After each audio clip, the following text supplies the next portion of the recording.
মেয়ে বেপরদা হয়ে চললে তার মধ্যে কোনো ফিলিংস কাজ করে না, অপমান বোধ কাজ করে না, যাকে এটা কিছুই মনে হয় না। মা বোনদের উদ্দেশ্যে কথা হচ্ছে পর্দার বিষয়টা।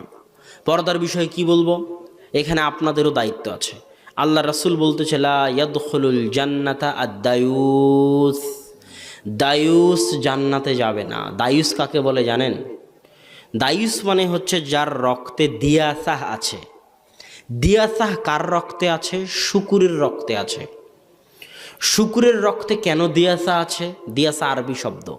ইবনু হাজাম আন্দালুসি বলতেছে যারা বেশি বেশি শুকুরের গোস্ত খাবে ওদের রক্ত দিয়াসায় পরিণত হয়ে যাবে। কথাটা মনোযোগ দিয়ে শুনেন, আজীব কথা। ইবনু হাজাম আন্দালুসি বলতেছে যারা বেশি বেশি শুকুরের গোস্ত খাবে ওদের রক্তেও দিয়াসা চলে আসবে। কিভাবে? শুকুরের কোনো লজ্জা শরম নাই, কোনো হায়া নাই। শুকুর আর একজনের পিছন থেকে গু চেটে চেটে খায়, আর এক শুকুরের পিছন থেকে। কোনো লজ্জা নাই, কোনো শরম নাই, সবসময় অপবিত্র জায়গায় পড়ে থাকে, গু পায়খানা পেশাবের মধ্যে পড়ে থাকে। তো যে বেশি বেশি শুকুরের গোস্ত খাবে ওরও লজ্জা এমনভাবে হারিয়ে যাবে যে ওর সামনে যদি কেউ আর বইয়ের সাথে জেনা করে তবু ওর মধ্যে কোনো ফিলিংস কাজ করবে না।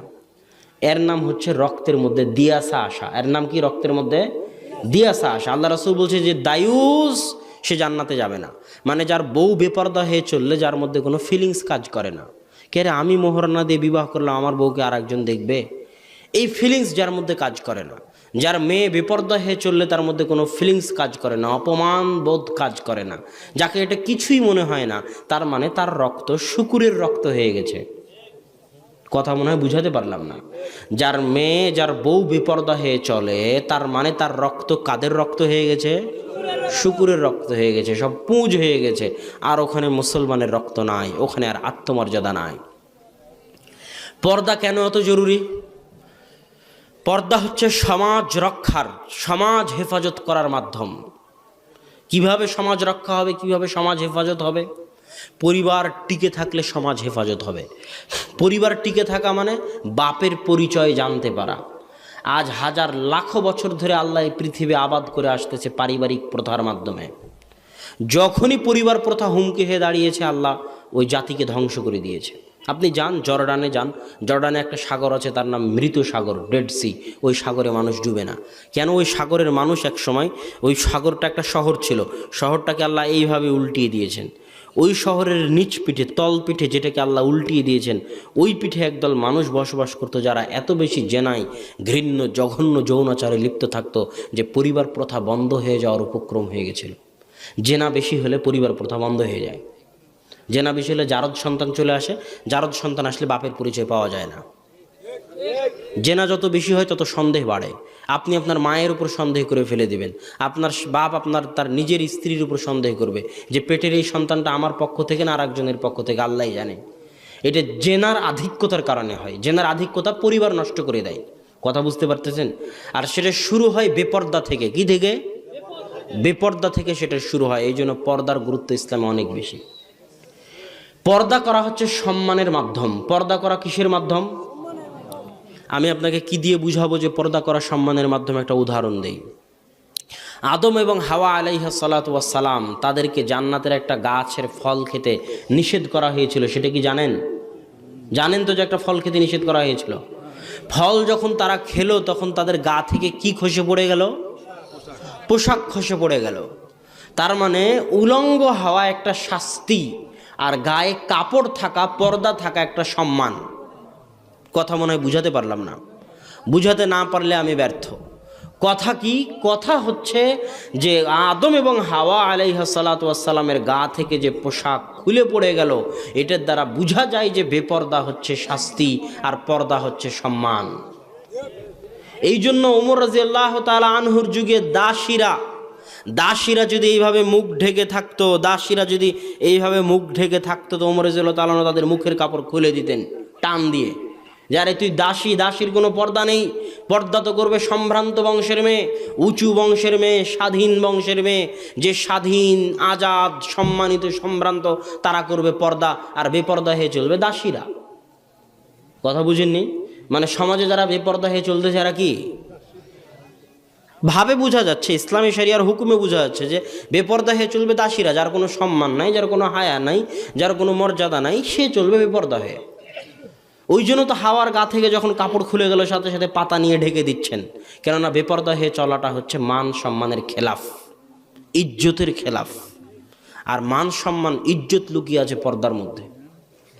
এখানে আরও একটা জিনিস আপনাকে বুঝাই, আদম সন্তানের শরীরের অংশ বিক্রি করা যায় না। রক্ত বিক্রি করা যায়? আপনি রক্ত বিক্রি করতে পারবেন আরেকজনের কাছে? এটা হারাম। কিডনি বিক্রি করা যায়? হারাম কিডনি বিক্রি করা। চুল বিক্রি করা যায়? হারাম চুল বিক্রি করা। আপনি দান করতে পারেন, রক্ত দান করে দেন, কিডনি দান করে দেন, দান করতে পারেন, বিক্রি করতে পারেন না, কেন এটা আদম সন্তানের শরীরের অংশ। আদম সন্তানের শরীরের অংশের একটা মান সম্মান আছে, মর্যাদা আছে, এটা বিক্রিযোগ্য নয়। গরু ছাগল বিক্রি হতে পারে, গম ধান চাউল বিক্রি হতে পারে, আদম সন্তান বিক্রি হতে পারে না। কিন্তু মা বোনেরা নিজেদেরকে বানিয়ে দিয়েছে বিক্রিযোগ্য। 1000 টাকা দিলেই অ্যাডভার্টাইজের জন্য, 1 লক্ষ টাকা দিলেই অ্যাডভার্টাইজের জন্য চেহারা খুলে দিচ্ছে, শরীর খুলে দিচ্ছে, তাহলে বিক্রি করতেছে না? বিমানবালা রিসিপশনে দাঁড়িয়ে থাকা মেয়ে কিসের বিনিময়ে চাকরি করে? চেহারা দেখানোর বিনিময়ে। তার মানে সে চেহারাটাকে কি করতেছে? টাকার কাছে ও বানিয়েছে। অতএব সম্মানিত মা এবং বোনদের বলতে চাই, পর্দা হচ্ছে আপনার ইজ্জতের কারণ, পর্দা হচ্ছে আপনার সম্মানের কারণ, পর্দা হচ্ছে আপনার ভূষণ। আপনি বেপর্দা বেহায়া হয়ে না চলে পর্দাশীলা হয়ে চলার চেষ্টা করুন। একজন পর্দাশীলা তাকওয়াবান পরহেজগার নারীর মূল্য আল্লাহর নিকটে অনেক। আল্লাহ রাসূল বলছেন, ইন্নাদ দুনিয়া কুল্লুহা মাতা, সারা দুনিয়া সবই সম্পদ, কিন্তু সবচেয়ে দামি, সবচেয়ে মূল্যবান সম্পদ হচ্ছে আল মারআ সালিহাহ, একজন সতী নারী, একজন পরহেজগার নারী। যে নারী মুখ দিয়ে কোনোদিন পরকীয়া প্রেম, অবৈধ প্রেমে, অবৈধ সম্পর্কে লিপ্ত হয়নি, যে নারী তার নিজের শরীর, নিজের লজ্জাস্থান আমানতের হেফাজত করেছে, সে ওই মুখ দিয়ে দোয়া করা মাত্র আল্লাহ সাথে সাথে কবুল করে নেবে। কেন? সারার ঘটনা খুলে দেখেন, উনি একজন পর্দাশীলা তাকওয়াবান মহিলা ছিলেন বলেই তো দোয়া করা মাত্র আল্লাহ কবুল করে নিয়েছে। অতএব মা এবং বোনেরা হচ্ছেন পরিবারের ভিত্তি। মা এবং বোনেরা বাড়িতে বেকার বসে থাকে না। মা এবং বোনদেরকে বাইরে চাকরি বাকরি করতে হবে তাহলে দেশ উন্নত হবে, এটা মিথ্যা কথা, ডাহা মিথ্যা কথা। বাংলাদেশের 16 কোটি মানুষের 9 কোটি নারী যদি রাস্তায় কাজ করে আজীবন, তো জাতির জানা উপকার করতে পারে। একজন মেয়ে ঘরে বসে একটা সন্তানকে সালাহুদ্দিন আইয়ুবী, ওমর ফারুক বানিয়ে দিতে পারলে, ওই 9 কোটি নারী 24 ঘন্টা রাস্তায় কাজ করলে যা উপকার করতে পারবে, এক সালাহুদ্দিন আইয়ুবী তার চেয়ে বেশি উপকার করতে পারবে।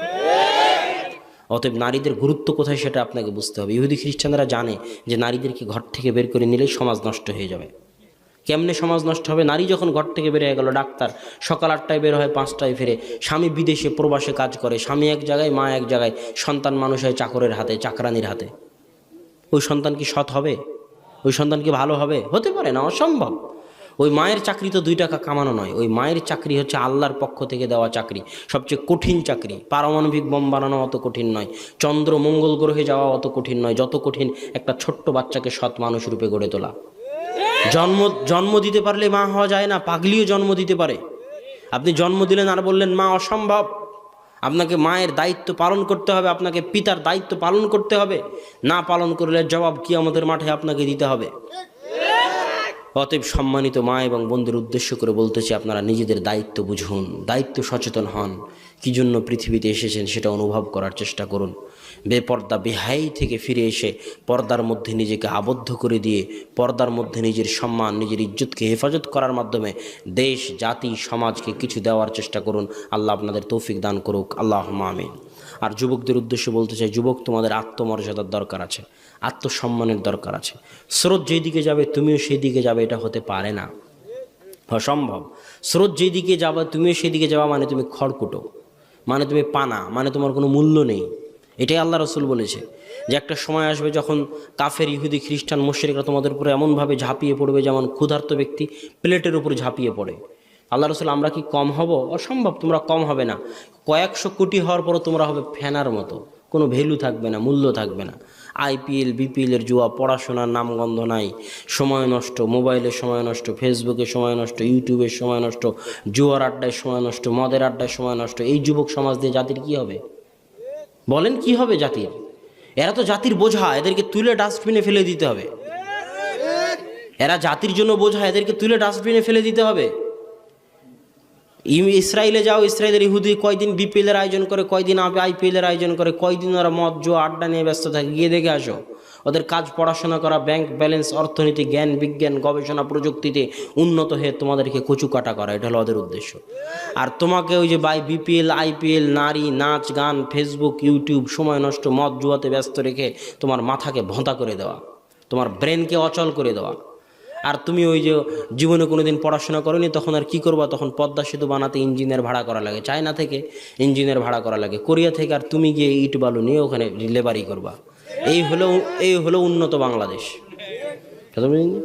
বলছে কি গার্মেন্টস নাকি উন্নত, ওখানে মেয়েরা কাজ করে তাই উন্নত হয়ে গেছে দেশ, মানুষ গিয়ে কাজ করে তাই উন্নত হয়ে গেছে। আরে আমেরিকা ইউরোপ যারা পারমাণবিক বম বানাতে পারে, ওরা প্যান্ট শার্ট বানাতে পারে না? পারে না? তাহলে তুমি কখন দর্জি খলিফা হয়ে তুমি উন্নত হয়ে গেলা? অসম্ভব। তোমার চাইতে যদি কম বেতনে আফ্রিকার লোকেরা বানিয়ে দেয় তো এই গার্মেন্টস আফ্রিকায় চলে যাবে। এটা নাম উন্নতি নয়। উন্নতি হচ্ছে জ্ঞান বিজ্ঞান গবেষণা প্রযুক্তিতে উন্নতি। অতএব যুবক, এখনও ফিরে আসো, এখনও সময় আছে। দেশ জাতির জন্য বোঝা হয়েও না, বুঝার চেষ্টা করো। দাওয়াতি কাজে সময় দাও, পড়াশোনায় সময় দাও, দেশ জাতিকে রক্ষা করার জন্য সময় দাও।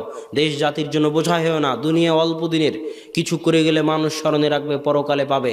আর জাতির জন্য বোঝা হয়ে গেলে পরিবারের জন্য বোঝা, পিতার জন্য বোঝা, মাতার জন্য বোঝা, জাতির জন্য বোঝা, দেশের জন্য বোঝা তুলে ডাস্টবিনে ফেলে দিতে হবে, কোনো কাজ নেই। এদেশের হাজারো যুবক ডাস্টবিনে ফেলে দেওয়ার যোগ্য। অতএব যুবক, তুমি নিজেকে কাজে লাগানোর করে গড়ে তোলো, পড়াশোনায় সময় দাও, জ্ঞান অর্জনের সময় দাও। স্কুল কলেজ যেখানে থাকো, বিশ্ববিদ্যালয়ে থাকো, যে শাখায় থাকো, সালাত সিয়াম ইসলাম আদায়ের মাধ্যমে জ্ঞান বিজ্ঞান অর্জনের দিকে সময় দাও, সময় নষ্ট করিও না। আল্লাহ আমাদের যুবক সমাজকে হেফাজত করার তৌফিক দান করুক, আল্লাহুম্মা আমিন। এই বলে আজকের বক্তব্য শেষ করতেছি। তবে জরুরি কথা হচ্ছে 13-14 ফেব্রুয়ারি রাজশাহী ডাঙ্গিপাড়া বিশাল সম্মেলন, সালাফি কনফারেন্স, সবাই উপস্থিত হবেন। লিফলেট আছে এখানে, লিফলেট নিয়ে যাবেন সম্মেলনের। আর ফিরে যাওয়ার আগে মাসিক আল ইতিসাম আছে কিনা আমি জানি না, যদি থাকে নেবেন, আর না থাকলে কিভাবে মাসিক আল ইতিসাম প্রতি মাসে আনা যাবে তার ব্যবস্থা করবেন।